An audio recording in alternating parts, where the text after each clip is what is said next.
Hello cuties, welcome back to my channel. ఏంటి పిల్ల కిచెన్లో ఉందని ఆలోచిస్తున్నారా? ఏం లేదండి. ఏం లేదా అయితే వెళ్ళిపోమంటావా అనుకుంటారేమో. కాదండి, ఉందండి. చాలా సెకలు ఉన్నారా నీలో? ఇవాళ కాజు విత్ క్యాప్సికమ్ కర్రీ అయితే చేశాను.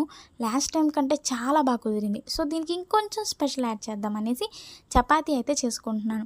ఎటు బయట వెదర్ చాలా చల్లగా రెయిన్ పడుతూ ఉంది. సో నేను విడివిడిగా చపాతీ అయితే చేసుకుందామని స్టార్ట్ చేసేసా.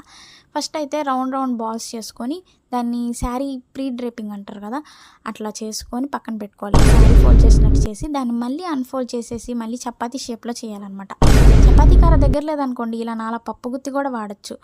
అయినా దేంతో చేసామన్నది కాదు బ్రో, షేప్ కరెక్ట్గా వచ్చిందా లేదా అది కదా మనకి ముఖ్యం. సర్లే నీ సోదంతా మాకెందుకు, ఫస్ట్ పాయింట్కి రా అంటారా? ఇప్పుడు అయన్నొద్దు, పాయింట్కి రా.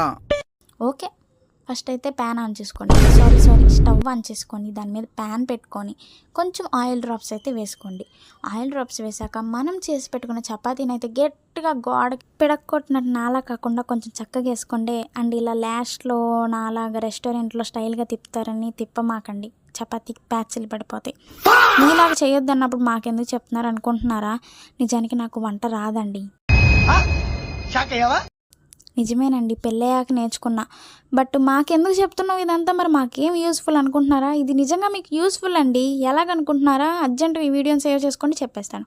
మీ ఫాదరు మీ మదరు మీకు ఫోర్స్ఫుల్గా ఒక సంబంధం తెచ్చి పెళ్లి చేసుకోమంటే ఇలా నాలాగా అడ్డదిడ్డంగా చపాతీలు చేసి పెట్టారనుకోండి, వాడే పోతాడు. అదేనండి, ఇంటికి నువ్వు వద్దు నీ పెళ్ళి వద్దని వెళ్ళిపోతాడు. అయినా కొంచెం పర్లేదులేండి, టేస్ట్ అయితే బాగానే ఉంది. నేను 2 తిని మా హస్బెండ్కి 3 పెట్టాను. ఏంటి చెడ్డగా వచ్చిందని నువ్వు 2 తిని మీ హస్బెండ్కి 3 పెట్టావంటావా? కాదండి, ఈ మధ్య అందరూ మా ఆయనకి నేను తిండి సరిగ్గా పెట్టట్లేదు, సన్నగా అయిపోతున్నాడు అని అంటున్నారని చెప్పి ఎక్స్ట్రా చపాతీలు వేసానండి.